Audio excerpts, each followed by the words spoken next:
tror att vi är live.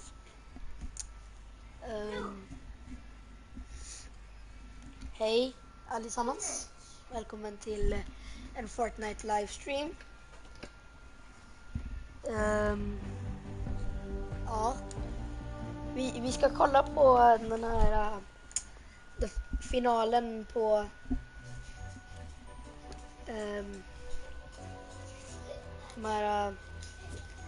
vi ska bara vänta på min kompis att komma in.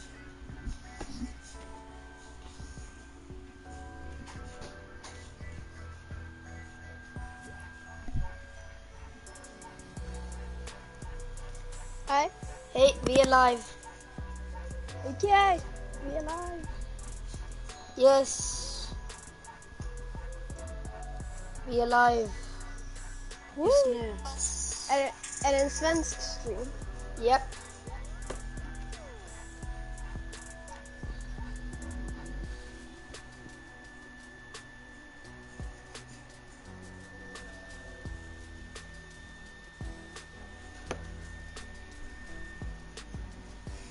Jag skrev i chatten hej bara. Är det på YouTube live?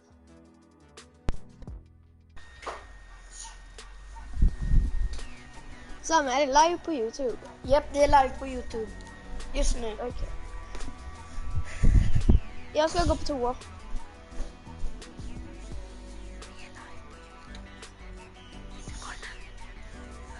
Jag ska gå på toa, jag kommer snart. Ja, skynda dig i alla fall. Ja. Finalen kommer börja snart. Lina är inne. Oj. Det är 2 personer som kollar.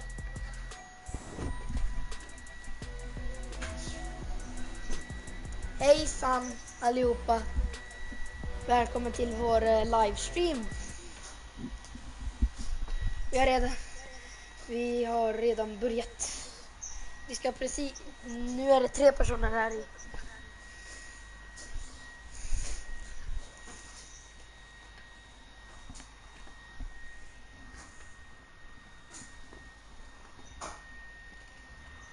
Vi sa att vi inte skulle sända en live nu, men tills vi hade fått typ 25 prenumeranter, men ja, vi ändrade den idén och vi kör live nu. Va? Eller va?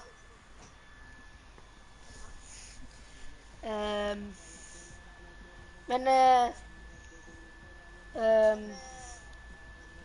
ja, vi väntar på Hampus. I'm back. Det är 2 personer i den här livestreamen. Vi har Hallå. Hej, vi är här. Lina och min mamma är i streamen och nu är det någon annan. Det är 3 personer i streamen. Okay. Jag är lite nervös. Det är första gången jag har streamat. Samma här. Lina säger hej Hampus. Hej. Kommer du eller? Hur många är det i streamen? 3 stycken. Okay.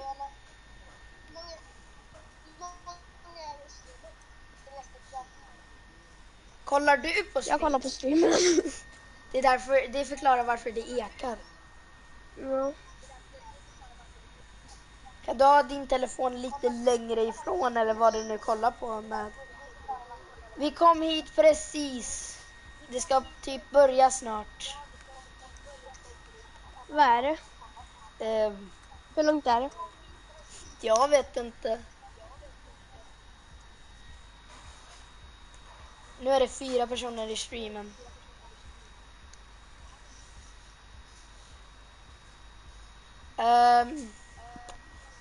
Ja, det kanske inte stod så i thumbnailen, men eller vad det nu heter, men vi kommer kolla på Fortnite live-grejen. Finalerna som börjar om typ 1 minut. Glöm inte att prenumerera. Så börjar vi då.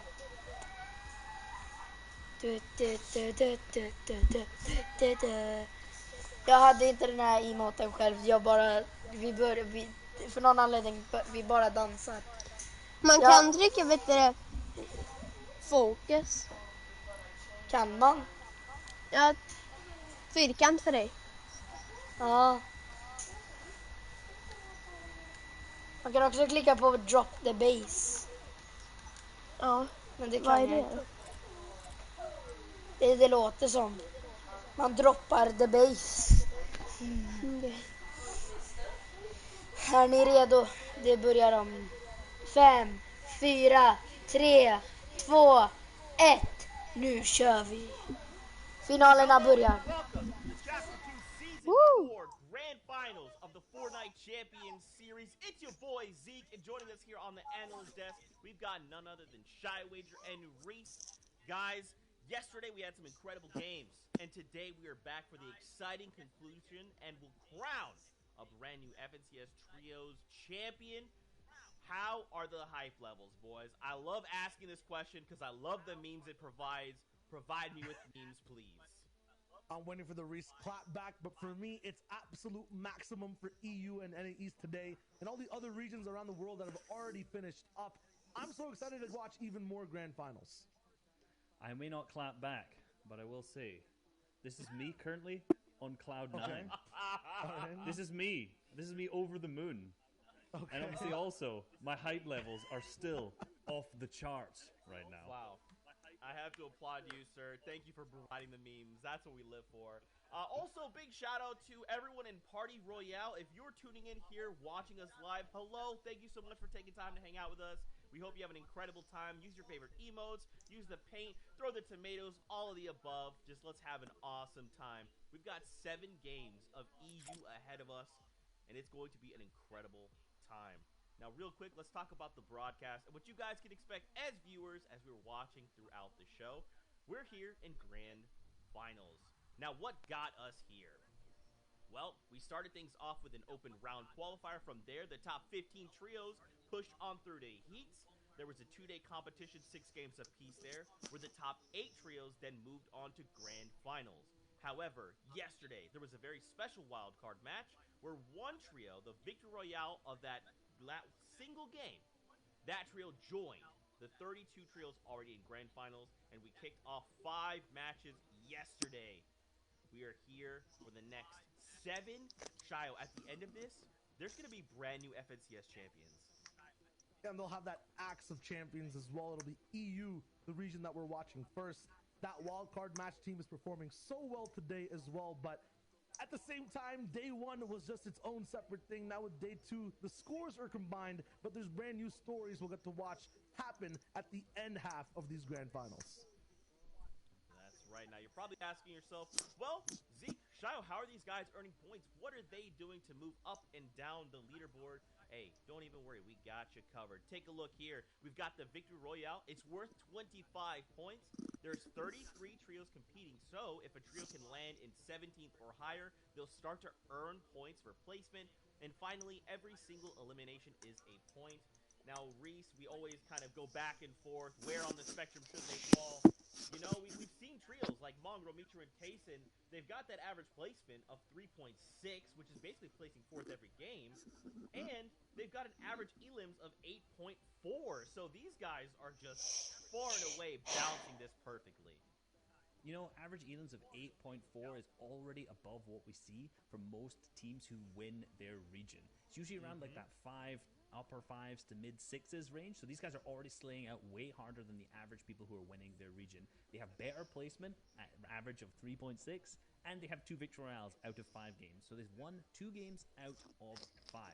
These guys are just playing out of their mind. They're managing to balance eliminations with great placement, with also managing to pick up that Victory Royale, and that's why they're so far ahead in first.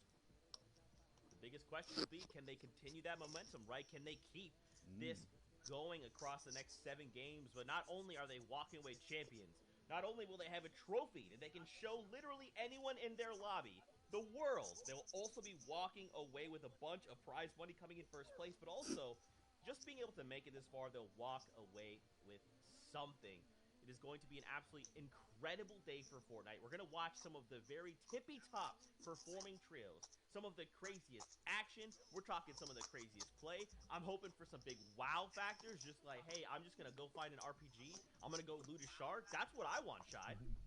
I mean, absolutely, it's Europe, right? So we'll have to have that every single time, and it's always in a new way. No one can really predict, not even Reese, I'm going to say that, when it's in-game stuff. Yeah, guys. So this is it. I'm excited to see what happens today. It's going to be an absolute blast. Yeah, this is I it. think I'll predict it. Come on, Okay. I think, you know what? Maybe we'll have an RPG rocket launcher elimination thrown in there, something in the mix that'll kind of throw things up. I do expect it. You know what? There is always stuff that comes out of the blue that's always hilarious to watch, be it, you know, vehicles picking up eliminations or anything like that. I hope we do see something good like that today, though. Bro, you know I'm right there with you. Now, of course, we do have other regions. 7 total regions are participating, and some of these regions have already His concluded controller their games. disconnected. We already have some FNCS champions. Let's kick things off over in OCE. Congratulations to Jinx, Alec, and Worthy. 244 total points, a victory royale, and 71 eliminations. They will claim the Axe of Champions. Incredible performance by these three guys, and if anyone knows the OCE region, they should not be surprised. Jinx, Alec, and Worthy have qualified for every single FNCS that we've had so far, the grand finals of it. 6 out of 6. And Jinx has won 3 of those now, making him now a 3 times FNCS champion. Dude. And, you know, these guys, again, were balancing that average eliminations with placement. I'd already said earlier that, you know, those average eliminations for the winner was around the high 5s, and these guys had 5.92 average eliminations. So, again, very, very, very close to kind of what we were seeing and why that's giving us a good indication of Metro's team today on EU performing very, very well. And over there in second, Repost Forbes and Sinky Fishy, I believe they won their last game to get all the way to 207 points. So that is amazing for the second place finishers. So many top teams here as well on this page. Carry On, Eshes, and Sorif. These guys coming together in week number 2 as a brand new trio. And after that, just performing so well. Even some high-profile trios like the X2 twins paired with Volks, getting 8th place overall, having a phenomenal day 1, and just being consistent on day 2 to lock in a top 10. Team that was phenomenal on day 1 is our 7th place team. The user name there is actually Gubos, Tyrax, and Link. These guys had 115 points on the first day, and they were first by quite a large margin, but unfortunately did not perform that well on the second day and kind of pulled all the way down to 7th. So that's what we're talking about. We need to have some of these consistent teams that are performing on day 1 on the regions we're going to watch need to do the exact same thing here today as well. That's just OCE's story for the top 10. So many teams played overall entirely across the world. There were more FNCSs playing out in Asia as well. Their FNCS ended, and we have a winner, Reese. Yeah, we've got Ruri, Bob, and Moffin. The names may confuse you a little bit just because they're kind of a little bit off from their actual, but Drazna is Ruri, Mogrel is Moffin, and Bob, well, Bob's Bob.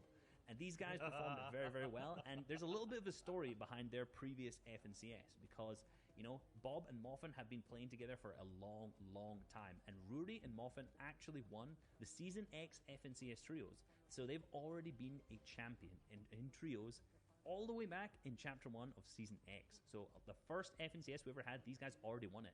Coming into their next FNCS, which was Squads, these guys ended up placing 2nd. So they nearly got 2 in a row. They nearly managed to get those 2 championships.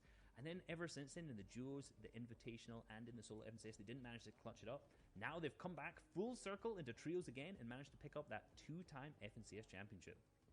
And still was absolute improvement for everyone else on that first page as well. A lot of trios who were starting off the very first portion of the FNCS at maybe 20th and 19th, hitting top 5. Like Seek, Peter Pan, and Faxvox. These guys not even playing in the same trio in week number 1, getting 8th place overall once again on Asia. It's just absolutely amazing. These guys are going to be walking away with so much prize money, split obviously amongst those 3 individuals playing overall. But that was Asia in total. There are more trios all across the world who are also fighting out in FNCSs that are only really halfway through.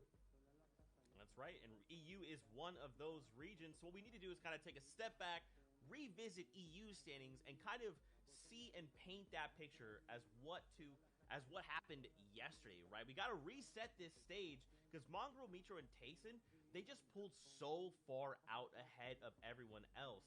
However, there's still a trio right behind him, and that is a previous FNCS champion, Andalex, your previous FNCS Invitational champion, Janice, paired up with Xqueeze. They're just neck and neck.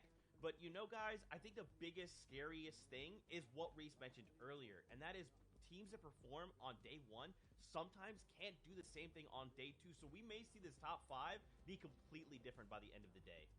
And you led into exactly what I wanted to talk about, the fact that these teams up at the top here are going to need to perform the same today. You know, Mongrel, Metro, and Tayson's team performed extremely well. We've kind of already covered how well that they have played in day one. It's been phenomenal to watch their dominance, but they need to continue that into today's 7 games and really ensure that they stay at that top 1 spot. And Andalex, Janice, and Xqueeze, although they're 30 points behind, these guys have the capabilities to catch up, no doubt.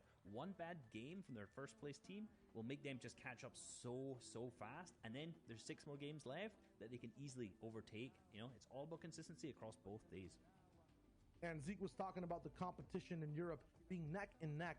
Just look at all the necks on this page, I guess then, right? Like, the competition is so much closer, 63 points to 61 between Kinzel, who started the game in the day off so well with a win, and Flois, Andretta, and Louis. Over there, though, 53 points tied for 8th and 9th place. Our wildcard team in 10th with Nate, Smash Dave, who's Rojo, and Bobo at 51. Any of these guys having a good day can absolutely push forward and get towards that top 5, maybe even contest Metro, Mongrel, and Tayson themselves.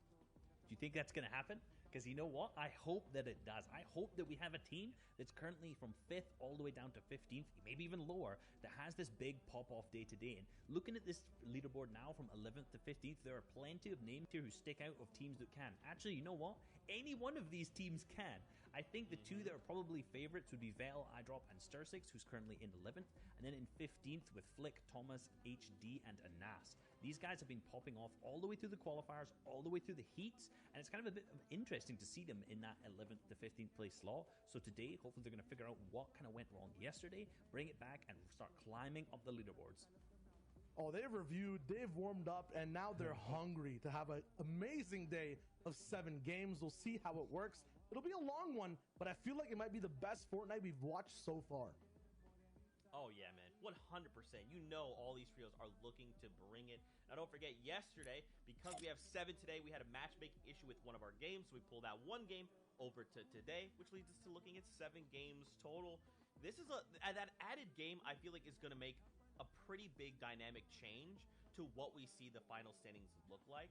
Now, we did have some VRs, 5 total yesterday, so we should probably reset those up, right? What happened? Let's talk about day number 1 in EU. It was Wolfies, CRR, and Kinzel in game number 1 that made it close and personal all the way to the very end, getting all the way to low ground, getting a win, and really showing everyone how much they've improved as teammates and as Fortnite players in this FNCS. And they actually struggled through the qualifiers a little bit, kind of only starting to catch steam at the end, and then really start to pick up. And you can see that steam carrying over into the grand finals with their current 6th place slot and picking up obviously the first victory royale of the day. And moving on to game 2 was Metro, Mongrel, and Tayson. Now these guys are not shy to eliminations or a victory royale, and this is the first of their 2 victory royales for the day. And speaking of 2 victory royales, we're just the number 2. In 2nd place, Andalex, Janice, and Xqueeze, who is Duck on top, were the individuals to get the game 3 victory royale. They did it back to back. They did it all, basically securing the win alive, making sure everything was perfect, and wrapped it up in such seamless fashion. And that win by Andalex, Janice, and Xqueeze was actually 15 eliminations as well, which was the highest we saw out of day 1. So huge game coming out of them. But for game 4, which Blackie, Robabs, right in that end game, and we talked about this a little bit yesterday in our package, but this end game was focused all around pressure. Just these guys consistently pressure, and a beautiful shot onto Lecce just to finish things off there. Yeah, Lecce got a little bit of an alley-oop all the way from Blackie at the end of that game. But you were talking about 2 wins. Here's Mongrel, Metro, and Tayson's 2nd one, and it felt like it got even easier for them as the day went on. It did. You know, these guys popped off. They didn't get as many eliminations this time, picking up 9, which, you know, these guys are capable of big games. We saw them in the heats pick up a 19 elimination victory royale, so 9, a little bit less than them, but given the consistency that they had throughout the day, a victory royale with 9 elims is still absolutely amazing. Yeah, so that was kind of the first day for EU. A lot of action, some sprays, some team damage too. It was amazing, Zeke. Bro, it really was. I'm telling you, I could not be more excited. I get to hang out with you guys to watch this. We get to hang out with our casters, everyone at Party Royale, everyone at home. It's going to be so much fun, and I can't wait to see the final results. Now, of course, speaking of those results, you guys actually made some predictions. Our casters and our analysts decided which teams they thought would walk away the FNCS champions. Sundown kicked us off. Floki, Clement, and Nikos. Now, right now, these guys are in 5th place. But again, we've got another 7 games on deck. They can turn this around. Yeah, they can turn this around, and Clement is known to because he's the only player on EU who has actually managed to qualify for every single FNCS. So the only one out of the entire region. So this team has the potential to do extremely well. We know they're consistent. And obviously Floki and Nikos also both very, very consistent players themselves. Moving on to my pick, though. Andlex, Janice, and X-Squeeze. Now, I've predicted these guys a victory in Qualifier 3, and I think they're coming back for the 2-time. They're 2nd right now, and they are performing very, very well so far. So, 7 games left. I believe in my boys. Okay, I'm going to drop some fun facts about every prediction. Once again, you mentioned Clement. I was going to say maybe change the name to Cement or, Cement in general, because this guy just sticks in every FNCS no matter what. He is so rock solid when it comes to just being able to play these games all the way out towards the end. Reese, you're also one of the best predictors overall in the FNCS, is always picking first place teams. So I feel like you have the strongest pick here. Sancho, Mongrel, Micho, Tayson has the most strength right now in first place overall. So this man and this trio are looking so powerful after day number 1. I picked Flick, Anas, and Thomas HD. These guys are having a little bit rough times in day number 1, but Anas is clutching about 43% of these guys' points throughout all the games. He's looking really good when he's playing. Maybe in day number 2, these guys learn up and then push forward, have a glorious day like we were talking about before, and end up in that top 5. Many of these trios have the possibility, the capability of turning everything around, right? Like, we've seen Thomas clutch single by himself versus other entire trio games, right, in open rounds and heats. Any of these teams can literally take these leaderboards and put them on their head. That's why they're here. They're the top 1%. They've made it to grand finals, and now it's about which team will take advantage of the day, which team will make that stamp and look to walk away the FNCS champions. Now, Fortnite fam, we're not the only ones that are here. We've got our casters that we'd like to introduce you to. So, Sundown, Sancho West, say hello to everyone at home. Thank you so much, Zeke, Shio, and Reese, and welcome, ladies and gentlemen, boys and girls, Jonesies, Bonesies, he's, she's, theys, thems, and everyone in between. My name's Sundown. And I am Sancho West, and boy, oh boy, we are going to have some awesome action. And hello, Party Royale Island. It is so hyped to be in-game and Sundown. I am so excited to get into it. Here we go. It is Fortnite time. Grand Finals, Day 2, Game 6. Let's see how it all unfolds, and the action will only get more crazier as we get to the final Game 12.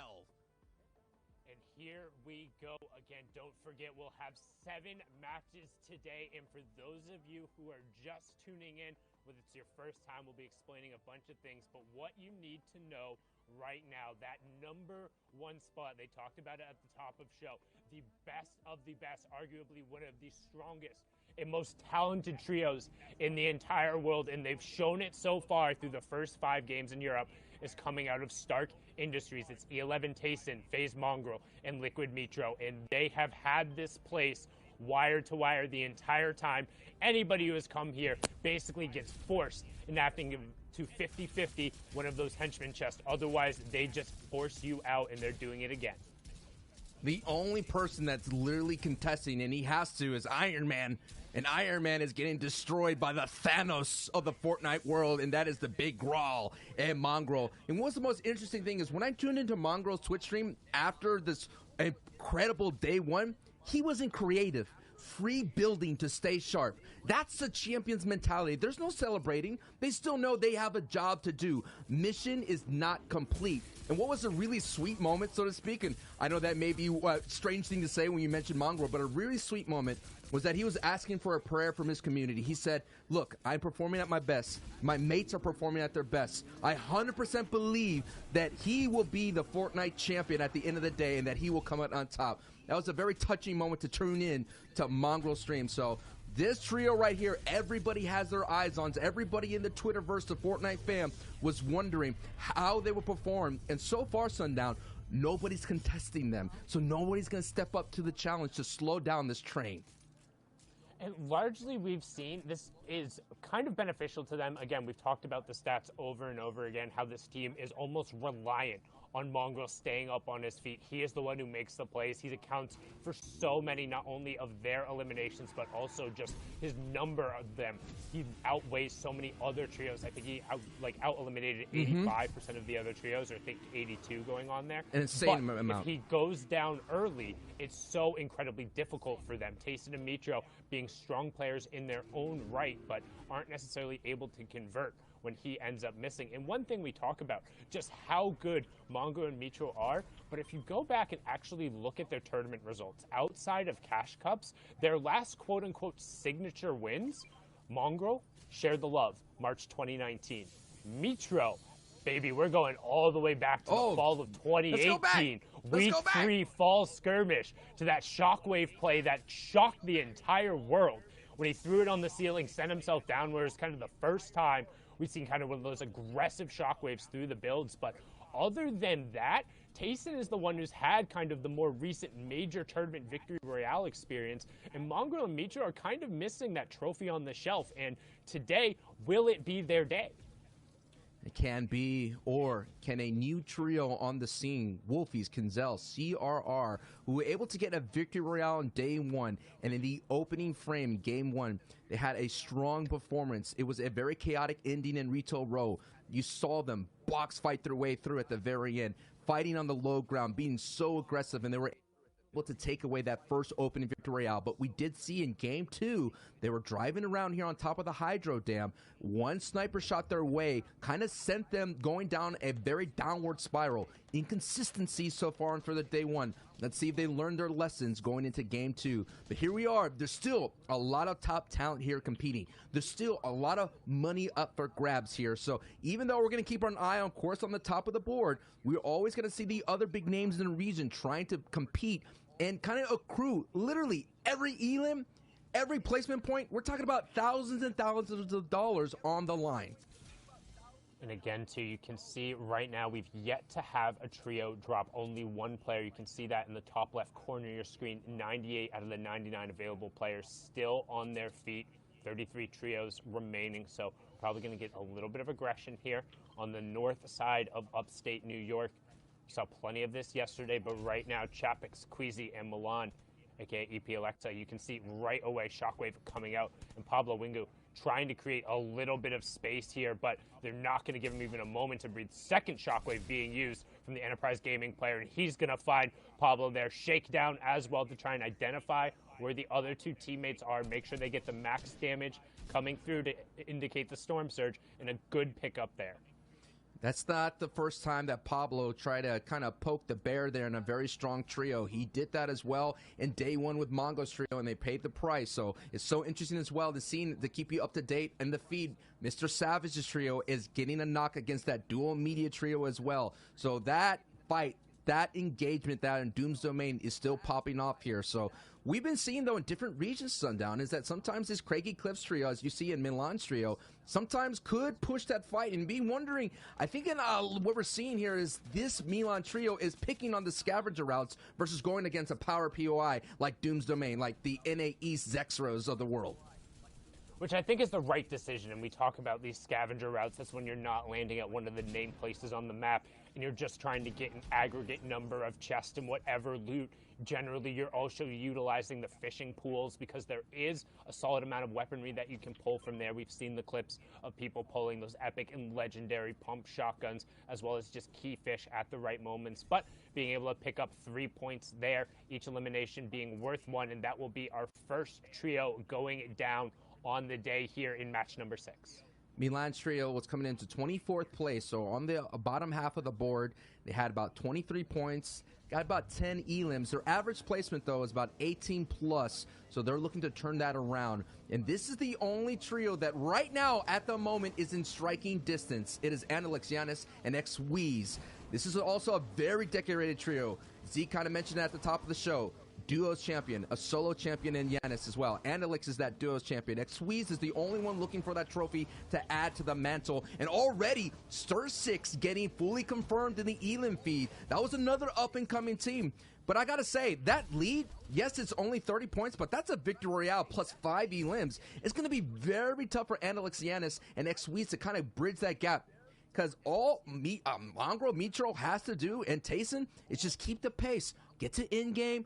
You know, don't kind of take any aggressive fights. Make sure they're standing on their feet to accrue those placement points. And that is why that lead difference is going to be very difficult. I know we've been talking about it, Sundown, is that, you know, they've been inconsistent and they take some crazy fights. But I'm thinking they learned their lesson. And that's, you know, I believe that Tayson is, like, finally, they're believing in what Tayson's leadership is. And Tayson's being a very, like, super gorilla glue there and holding that trio together.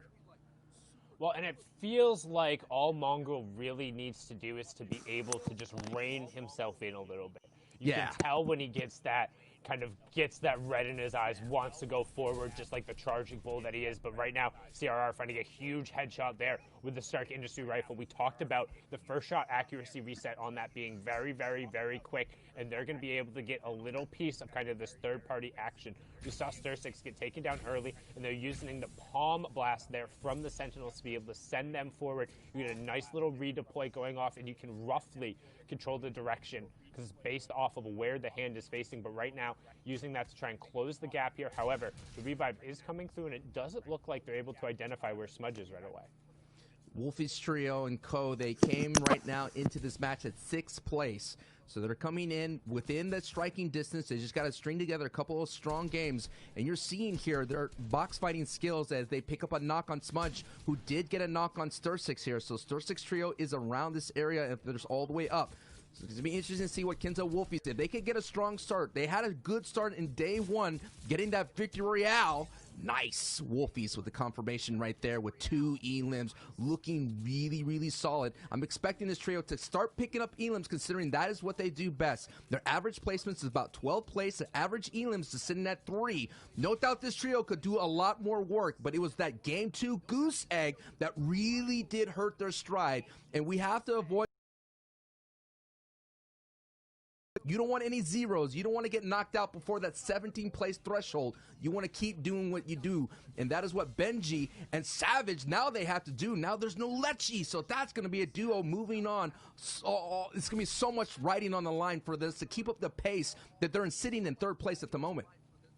Yeah, and they've had a tough time coming out of Dooms recently. We saw the dual media pressure come onto them, Lechi getting confirmed, but generally you've seen them be very good at prioritizing getting the reboot and then remaining 3 up. However, not quite able to get that over either, as they only got 2 eliminations, so seems like a little bit of a split fight out of Doom, but decent loadout right now on 100 Thieves. Mr. Savage there, you can see, also has the epic sniper rifle to help contribute kind of towards the picks. And so far today, we're seeing a little bit of a slower match. We're going to have 21 players threatened by Storm Surge. You can see the damage threshold warning there on the right-hand side. Luckily, these guys off of the contest are 890 above. Now, if you are new to competitive Fortnite, Storm Surge is actually active in every single game, even the regular squads and solo lobbies, but it only triggers when you have a certain density of players. The current threshold when the second zone closes and we go to zone number 3, the number we're looking for is 70. So the 21 players who have done the least amount of damage to their opponents will be put under that Storm Surge pressure.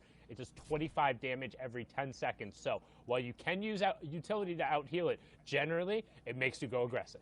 And there you see the dual media trio in the background there. But just to give you an idea how important Lechi has been in these grand finals, he is currently leading the way if elims. So now they're missing that. They are kind of spreading that workload almost evenly, 7, 8 respectively for Benji's and Savage. But they've been the only trio that's been fully all the way up. Like, they spend the most time as a trio. So this is going to be one of the rare times in these grand finals that Benji and Savage got to go as a duo. So they're truly putting in that team effort, and the results are speaking for themselves considering that they're in 3rd place. But you can see that the injury that's been caused by that dual media trio out in that distance here, they're basically 2v2. You're just seeing that, a contested Doom's domain could just leave you, yes, you get that opportunity to get that power weapons, opportunity to get those loots, but at the end of the day, man, you're going into these dangerous zones injured.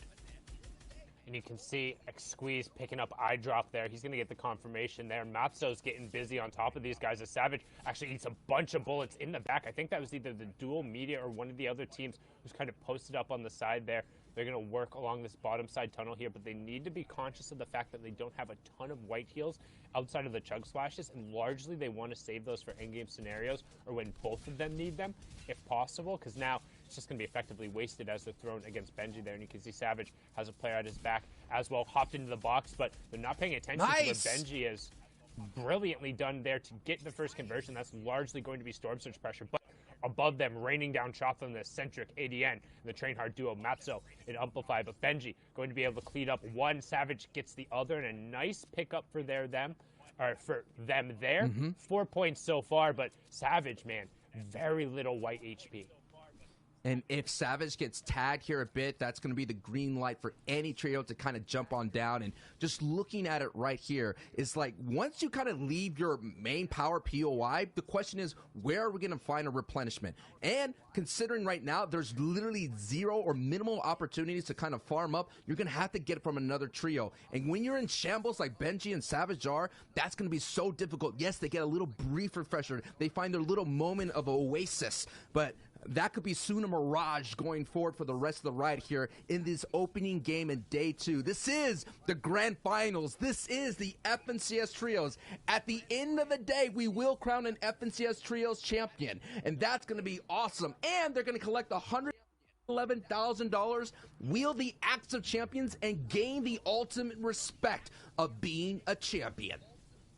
And are currently on board here. They were 5th coming into the day. Solari, Floki, and then Rams Clement and Nako's, the French trio, being absurdly consistent during their heats and having a good start to the day yesterday, but 2 really waffling games there. Games 3 and 4 made it tough and kind of allowed for the top of the leaderboard to separate themselves out a bit. Now, one thing about this trio in particular is they're a little bit more aggressive on average than any other trio in EU. They generally will pick up their first eliminations around 8.5 minutes in, which is more so than a lot of the other teams. So despite being uncontested, they're more than comfortable to go out and not only get tags, but look for confirmations. And one thing I want to note, we went from 91 players to 66 players in that nice little spurt there. So the Storm Surge driving plenty of action and plenty of points being doled out, but it's all in the form of those eliminations because the placement points won't come through until we have our top 17 trios. It's the same thing that we saw in NA East in their day 1, which was a fantastic cast covered by Ozzy Antics and Monster D-Face. All those players in the NA East region were playing so tight to the chest. They were making sure that every build mattered and every peak mattered, every edit mattered, and we were seeing those crazy Storm Surge, or I remember like 5 minutes will pass and everybody will still be alive and up and running. As we've seen in the feed, Analyx gets a confirmation on Vettel, so Vettel, iDrop, and Stir6 are out. Benji is still cooking up right there, going against Carrot, a new star that kind of prop up on the scene in the FNCS Invitational as the coolest Carrot. But hey, I don't know how long you could be cool, man. It's time to heat up, man. I don't know what you got to do if you're the coolest Carrot, but now it's time to heat it up because right now the action is heated up as we can get a nice overview of Thomas HD and that trio who had a decent start. They pulled zone, and I really believe, and I'll get into it if we have an opportunity, I really believe that shifting that landing from Dirty Docks to Retail Rope is really affecting that Thomas HD trio. Yeah, it makes it a little tough to be able to get out when you're used to a certain circumstance, but you can see utility being used as players will jockey position here on the 4th zone, and positioning in this zone is so important because the change for the next zone, the 5th zone, will then be our half in, half out. What that means is the new safe area will kind of cut around the outside, so players, rather than heading central like you want to for the first 3 zones, will now crowd around the outside for the hopes of pulling that half in, half out 5th zone, so then they'll get priority on the moving zones that happen afterwards. So zones 6 through 9 will completely leave the safe area for the new zone, and that causes everyone to be forced to rotate, and that's where high ground ends up being so important. Here is our wild card trio who were able to get into with a very intense, super hype all the metaphors in the world will not explain how intense that situation is. It is Rojo's trio, and they're doing really well here in the grand final stage, sitting at 10th place, and they pick up a big knock on Hen. And Hen, Puchik, and Deceptos were one of those trios that were a lot of people were picking as a dark horse. So this is going to be a big impact elimination, not only for Dave just on the leaderboard, but for Rojo's trio for just to have that confidence of knowing that they can compete. And that just what's really wild here about that the 33rd team can still walk away with the grand championship at the end of the day. Deceptos, Puchik, and Hen. And we all know, just like Mongrel's importance to that trio, Hen is super important to Deceptos and Puchik. And Puchik goes down.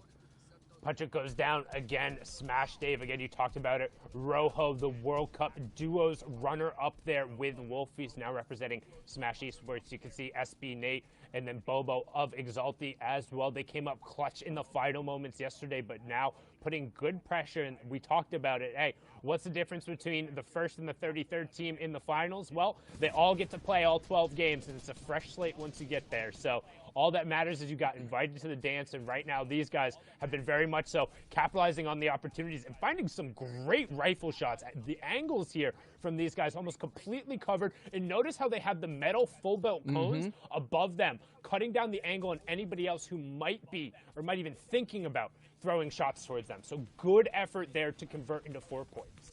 It's all about the acute angles right there. Everything matters. Every moment matters. Every knock matters. Every confirmation of Elam matters. This is what the intensity is of Fortnite competitive play, especially on the grand final stage. And some people will be able to step up to that pressure, and they're going to be able to play outside of their minds, and we're all going to get hyped and say, what are you doing? What did you eat for breakfast? How are you doing this? Or some of them are just going to be able to fold. But that doesn't matter. I mean, you made it this far. You have an opportunity to build off of this, to build that confidence. And that is what's so amazing about this, is that if you think about the EU region entirely, it's probably one of the most dense regions in the Fortnite competitive scene. Oh, it's absolutely the most tense. The most players competing, especially at the highest level when you're going through the most tournament participation. And you've seen time and time again that some of the players that come out of this region and the gun skill and the level of mechanics are utterly ridiculous at times. Might not have the most discipline, but what does discipline matter when you can beat the person who's across from you 9 times out of 10? And right now you can see Clement and Floki Nakos were able to pick up an elimination onto Vidil and Fastroki's trio. So going to be able to snake away a point there and also avoid Storm Surge for that 5th zone threshold. It is 50 players, so we're right at that line. We are also at the line where placement points are about to begin to be doled out. So once we get into the top 17, every single trio that falls will then be 1 more point. Then once you're into the top 3, there's an additional 11 points on the line. Third gets +2, second gets +4, and then the Victor Royale walks away with a big old +5 and whatever eliminations they can rack up at the end. And right now, we're seeing, again, good discipline here from the French trio, finding an angle, being able to put pressure. And they pulled priority on this zone here. You can see their bottom right-hand corner. They have the white line, and everyone else is going to have to pass them if they want to head to safety. And they're going to begin to try and head upwards a little bit. Nope, they open that up, and they say, never mind, somebody's directly above us. We're going to stay on this low ground. And here we are going into full storm rotations now. 6, 7, 8 are going to be outside of the storm every time this trio gets into the safe zone. And then 9 is the ultimate closing zone. We'll go all the way down to the entire screen is filled purple. But Nakos gets a big knock on Yanis on the same layers there as they're going to make their full rotation. And that is the power of having priority. You could kind of look back and they get X-Squeeze as well. So they're going to trade out when Nakos is going to go down, pick up the quick heal. That's a great benefit as well, being in front side of the storm. You have the time to res, and they're going to barely get that res off. And now we're going to take a look at the chaos. You're going to have the low ground form up. You're going to have the mid ground form up. And of course, who is at height is always the question that everybody wants to know, because they're going to have the power position here to walk away with the Victor Royale. Savage goes down and gets fully confirmed in the feed. All the names are going to start lighting up here for the moment here, Sundown. Yeah, now we have our placement points beginning to get doled out, and they're going to come ticking over as we're into our top 15, 35 players remaining, but a good execution there. coming through from Nakos and Co to get back to a strong 3. Now they're going to about face and start spraying shots. Andalix will also get confirmed by Blackie, so that's our second place team being taken down. We talked about Rojo and Co, but they will be no mo there as he gets taken out. However, Mongro, Tayson, Mitro, if the number 1 team doesn't fall and gets high ground every game, this is going to be a race for second as they open up match number 6, just like they closed the rest of the day yesterday, controlling high ground and raining down the AR shots with nary a contestant in sight. So we're going to hop on board here with the French trio, who's continuing to work on the low ground. 4 eliminations so far. Nakos has the legendary pump as well as the bandage cannon, so good opportunity to potentially execute here in the late game and make some plays. CRR stealth Wolfies does get knocked, but it is an opportunity, though, for at least Clement, Floki, and Nakos to kind of close the gap as much as possible. Yes, already metaphorically as well. On top of the leaderboard is Mongrel, and on height is this game as Nakos does pick up an Elan right then and there. It's so important, though. We've been seeing the playstyle in the EU region to overcome height at a moment's notice. We've been seeing a lot of low ground victory royales. The question is can Mongrels hold on? And Kenzo is actually going for height. It's Cammy. 2 teams are competing from height, and it's going to be Tayson that's going to be left on alone. And you mentioned Mongrel going down. Mitro and Tayson are going to have to do it as Cammy and Raxo take control of height, as you're seeing on your bottom right. On the top right is going to be the low ground. And Clement, and man, look at them. They're getting so many elims right now. Already with 7 Sundown. And there's plenty more on the board. They're also getting the placement points ticking over. Top 4 with 9 players remaining. But all of a sudden, Clement is all alone. He's going to turn around and pick up CRR. It's going to be a 1v3. He finds a second right away. That was Mitro for the full confirm, but he goes down in third. Raxo up on the high ground, running it out now, and the challenge comes up from Kinzo, and he gets swatted down. Raxo and Gamma Gaming Cammy will close that one out. 9 eliminations and 34 points from the Victory Royale. Match 6 closes out there. In a blink of an eye, before you know it, a victory royale is accrued by Raxo and Co. We're going to need the breakdown from Zeke, Shayo, and Reese. What you got for us, fellas? What we got, Sancho, is day 2. And we have even more day 2 teams. This is what we were talking about at the very beginning of this show. Cammy, Artur, I cannot believe they find themselves the Victory Royale. Just for clarity, they came in and ended day 1 in 14th place. And now they're going to start day number 2 with the Victory Royale and eliminations.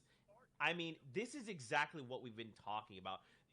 I'm so surprised, and gentlemen, we're going to break down kind of what went down a little bit more in just a little bit. But remember, we've got the standings. We have these cumulative leaderboards. You've still got Mongrel, Mitro, and Tayson. They're far and away, even after that game, I mean, 40 points ahead? I don't know how they're doing this. It's like they didn't win that last game, but they did not lose it either. They got to survive all the way till the very end, and now they have an even bigger lead, Reese. 17-point match for them. Really, really nice. And obviously, like we said, we need to keep this consistency up. They're already coming in strong on the first game of day 2, consistent as they were yesterday. We can see kind of Andalex not managed to get that many points, only 4. So they're still holding on to that second place spot. But, they really want to be trying to bridge that gap between first and second. And so far, it's only gone a little bit further. Yeah, so our top 3 also switched up with Benji going down to 5th, and then we see another trio, Kinzel, Wolfies, and CRR get 3rd overall. This is what Zeke was talking about, though. Raxo, Cammy, and Artur, a Victory Royale. 14th place all the way now to 6th with 76 points. Wow, that's impressive. And, to answer a little bit of Sancho's question, how did they do it? They did it because they were popping off on low ground, being really, really consistent. They managed to keep that mobility for the end game, take height, and win the game that way. So really nice play from them, pushing them up from 14th all the way up to 6th. Yeah, and all the way from 6th down to 15th. There's been a few switch-ups here and there. Nate, Rojo, and Bobo move all the way up to 11th from 15th from what we saw before. Cooler, Robabs, and Blackie are getting that Victory Royale, but are slightly teetering off now, dropping out of the top 10 place. And Paige, we'll see if they can bring it all the way back. Vettel, iDrop, and Stair6 also a trio to look out for that plays very consistently. And Falconly, Yaxo, and Skype, I love actually seeing their names now. It looks so clean in 15th place. 47 points, not too far behind the competition. Still very close for the top 15. You gotta love it. You gotta love it when you can read the names, it's clear, and you can find the players. I'd love it. And all the teams that you're seeing here between 16th and 20, you know, most of these guys are really struggling with that early and mid game, in particular with Storm Surge. You know, these guys in this grand finals kind of lobbies, going for Storm Surge tags is extremely difficult, and your strategy really needs to be down. Queasy Milan Chapix in 19th, coming out of Craggy, is really struggling with that right now. So hopefully they can figure out their strategy, get their points, and keep moving. I think we could chalk some of this up to just first game jitters, right? Like, we watched the top three, except Mongrel, Mitchell, and Tayson, kind of fall a little earlier on than expected. But again, we've got 7 total games. We've got 6 more. It's okay, just first game jitters. Let's just test the waters. Okay, game 2. It's time to bring it. Let's go ahead and talk about what kind of transpired in this last game, as well as walk back through the Victory Royale. There's a couple key things that happened there that if you blinked, you missed it. Absolutely. Throughout the entire FNCS, we've been focusing on the top 8, the top 15. Now it's about the top 3, especially from day number 1 and how they looked. Mongrel, Mitro, and Tayson. And they had a very good game in day number 2.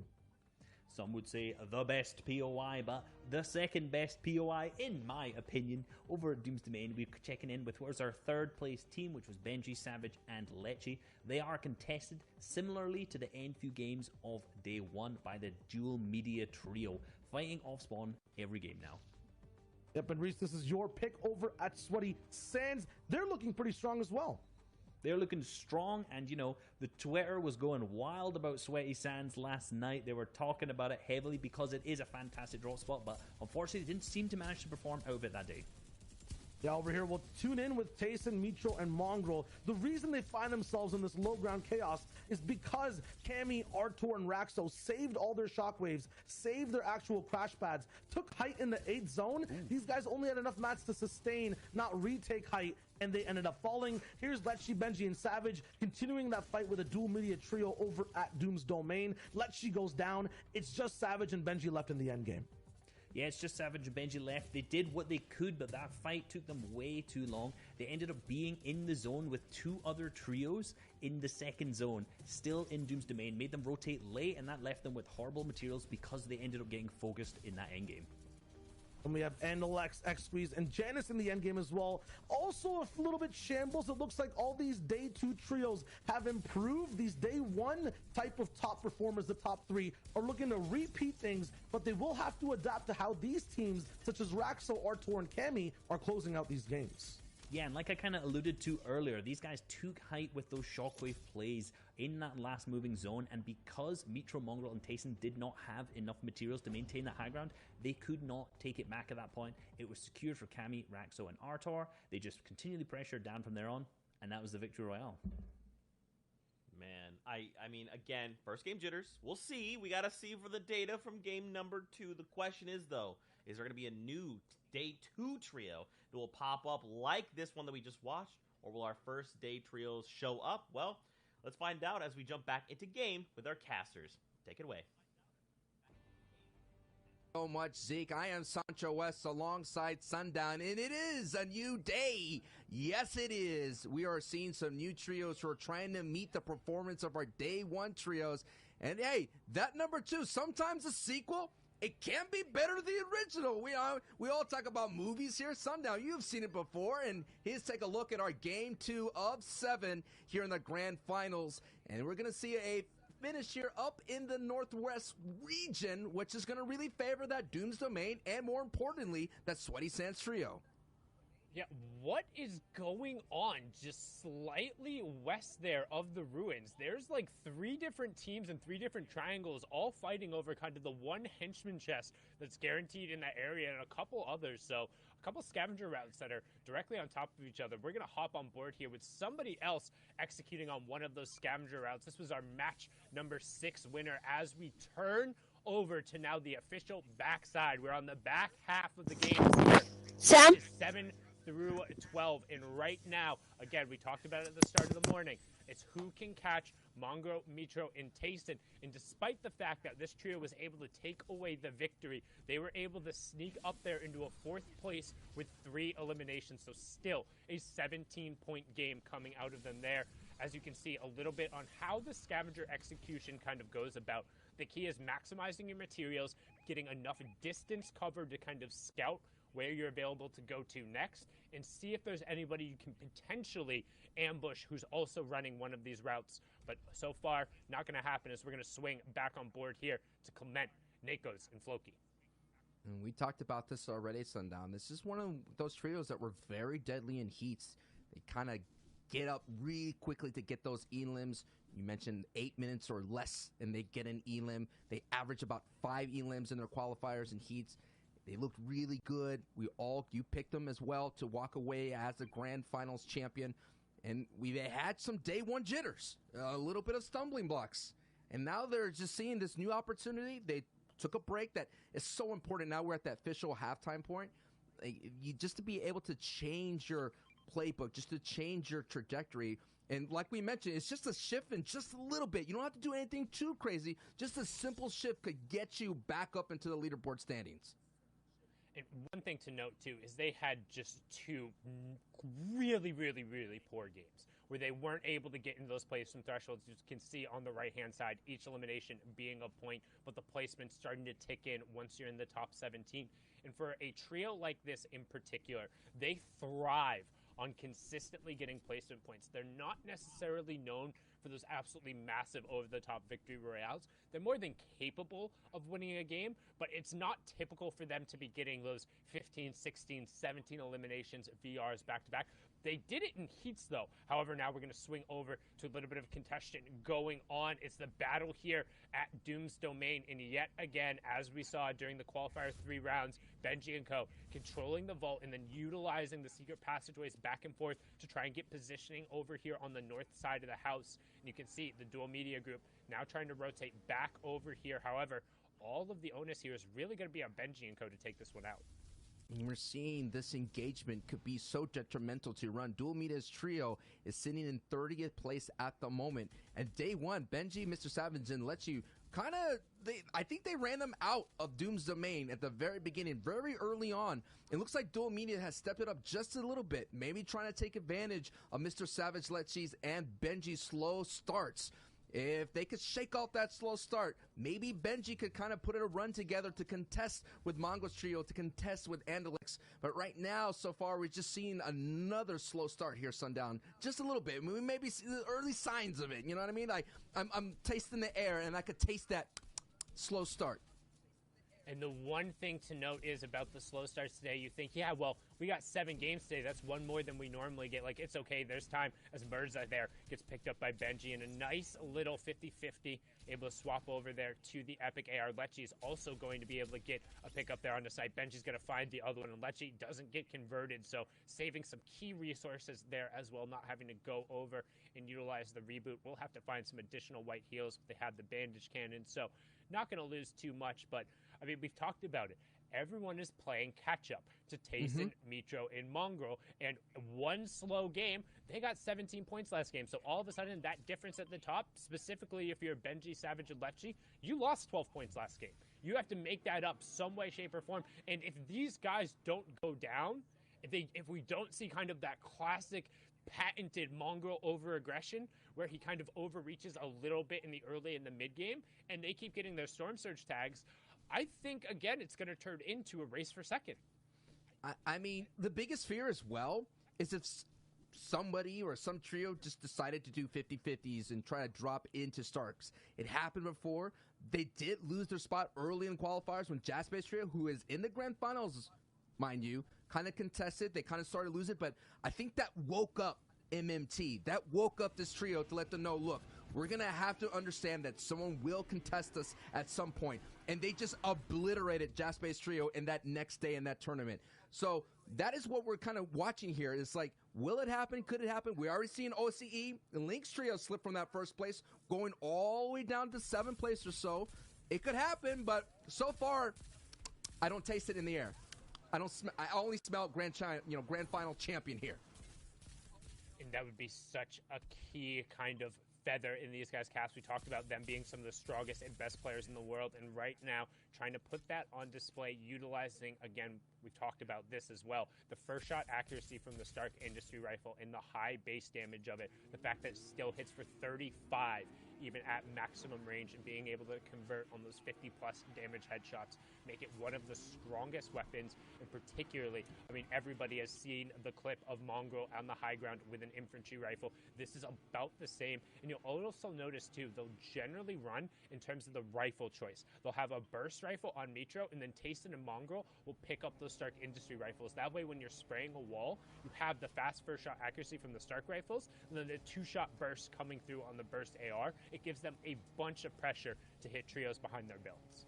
We saw that stat of Indretta, Safik, and Mongrel having 15 plus elims, so they are slaying out. But what a metaphor. You see Mongrel's trio all decked out, swagged out in whiplashes, and then you see everybody else in the back of the pack trying to catch up in the coop. That's the kind of race that we're talking about. Can the turtle catch the hare? And this hare has an extreme crazy start, and they're not going to be lazy like that story hare. They're not going to take a break. They're not going to eat. They're going to keep running at full speed. They're going to take their whiplashes and cross the finish line. The question is, can the people in the coupes and the trucks, any kind of Fortnite vehicle, man, I'm going to take it all the way back to the board days and maybe the shopping cart days. Who's going to catch up to that whiplash trio? I don't know.